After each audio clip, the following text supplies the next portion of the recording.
Hello everyone. Now we are going to discuss about a chapter moving charges and magnetism. Okay, moving charges and magnetism. So generally we know that the moving charges means charges are in motion. Whenever the charges are in motion, we know that which is electricity, the electric current. So other situation when the charges are at rest. So what it called? Okay, so that is called electrostatic.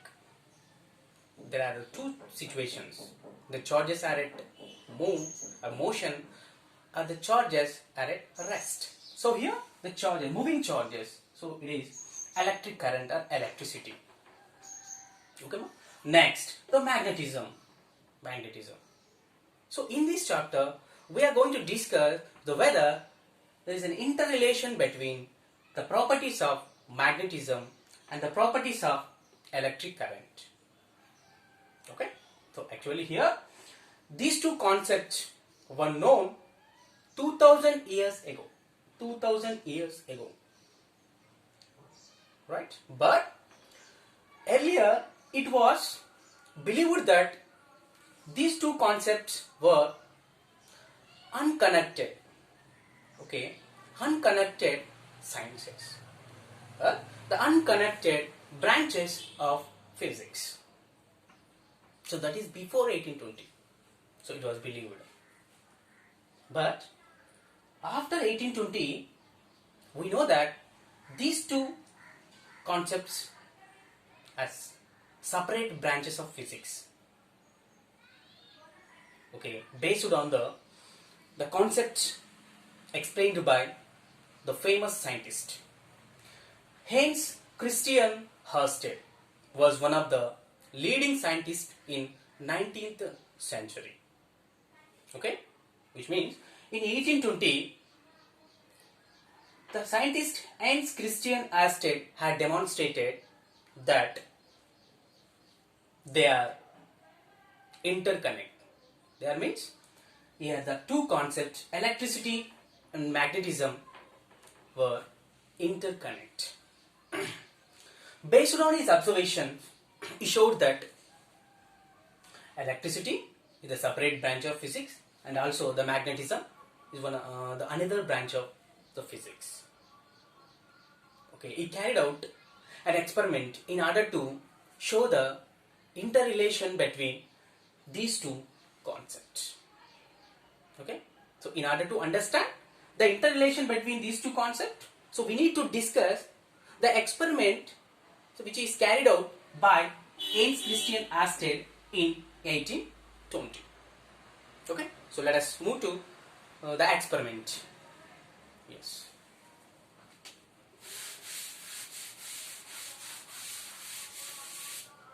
So here, Ørsted experiment. Ørsted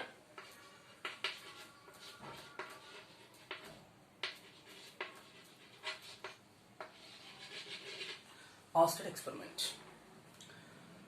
So before going to Ørsted experiments, so we need some material. So ball magnet and the magnetic compass. We know that ball magnet, so which consists two poles, north and south poles, and the magnetic compass, so which in circular shape. The magnetic compass which in circular shape, and it consists one needle. So magnetic compass is a device which is used to find the direction by means of needle, which is enclosed in it,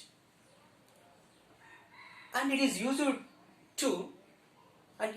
for the navigation, and it shows the always geographical north of the earth. Means it always points north, like. Okay, right. So the ball magnet we need, and magnetic compass. Next, thermocol chart, and two small thin sticks, and one basic electric circuit. We need to construct here the basic electric circuits that consists conductors, the batteries, switch, the keys, so like that. So the first, so experimental arrangement. So it took one shot. So we are taking one thermocol shot. Here the one we are taking one thermocol shot. So let us take two sticks. So which having a small slit at its top end. So like this. So we need to insert two sticks. Insert two sticks. So like this. So these two having so a small slit. So these two slits are used to attach one copper wire through these two slits. Now let us take the copper wire and arrange the copper wire in such a way that has to pass through these two slits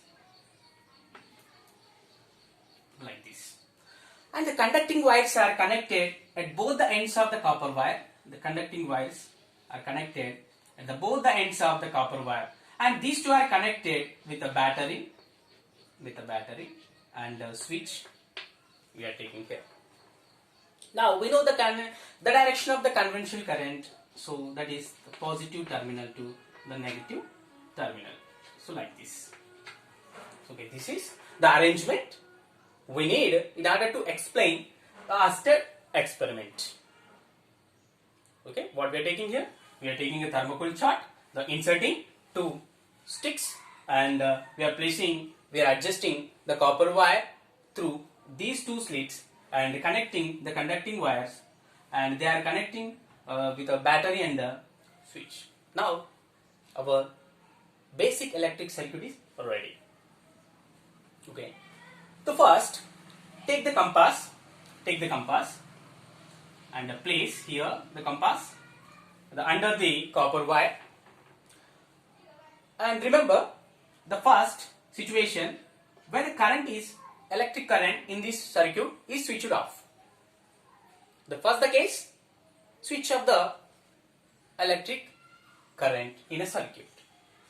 Means we have to maintain open circuit. If it is open circuit, there is no flow of charges in a given circuit. If it is closed circuit, so there is a flow of charges throughout the circuit. The first, we need to maintain open circuit, which means the circuit is switched off. Now, bring a bar magnet very close to compass, which consists north and south poles. Here, bring the bar magnet very close to compass and check whether the needle, the movement in a needle occurs or not. Obviously, needle shows deflection when we are bringing the bar magnet very close to the compass. It shows that the compass needle experienced by a force that exerts from the field created by the bar magnet. So this is the natural phenomena. The magnetic material can experience the force exerted from the field created by the bar magnet. So it is clear. Okay. Now let us check without the bar magnet. Yes. You have to maintain the same situation when the circuit is open, which means it is a open circuit and there is no flow of charge throughout the circuit. Now observe the needle of compass. Check whether any deflections occurs in a compass or not. Okay. So in this situation, so we have seen there is no deflections made by needle of the compass, which means there is no field surrounding compass. We need to understand there is no field surrounding compass. Right. No deflections. Now let us check with the other case when the circuit is closed. When the circuit is closed, simply the electric current is, the circuit is on situation. The situation is the circuit is on. Whenever the circuit is on, the flow of charges can flow from the positive terminal of the battery to the negative terminal, and also through the copper wire. And here dramatically the compass needle shows the deflections whenever the circuit is switched on. Very surprisingly, the compass needle shows the deflection without bar magnet. So which shows there is a field surrounding a compass. There is a field surrounding a compass. But that field not for the bar magnet. The field is created by the moving charge. Here the moving charges are moving through the copper wire. We have placed under the copper wire the compass. Whenever the circuit is switched on, okay, dramatically that compass needle shows the deflections. So this is the concept. It's given by the Ørsted. Not only bar magnet, but also electric current, but also moving charges can create the field. Okay, that field causes the deflections in compass needle, which means moving charges are reason for electric field and as well as the magnetic field. Whenever the magnetic field is surrounding the compass, then only the compass needle shows the deflection. But there is no bar magnet, only the moving charges. So even though the absence of bar magnet, the compass needle shows the deflections. Okay, here we need to remember. Here remember one point. Moving charges can create the magnetic field. Not only electric field, but also the magnetic field. Okay, so this concept was given by the Ørsted. Okay, the moving charges are responsible or the reason for electric field and also the magnetic field. So this is the concept given by Ørsted in 1820, and from 1820 we are studying the two branches of physics separately, the electric current and the magnetism. Okay, this is the in this way we can explain the interrelation between the electric current and the magnetism, or electricity and the magnetism. So this is the experiment carried out by Ørsted, and this is all about the interrelation between the electric current and magnetism. Okay students, thank you.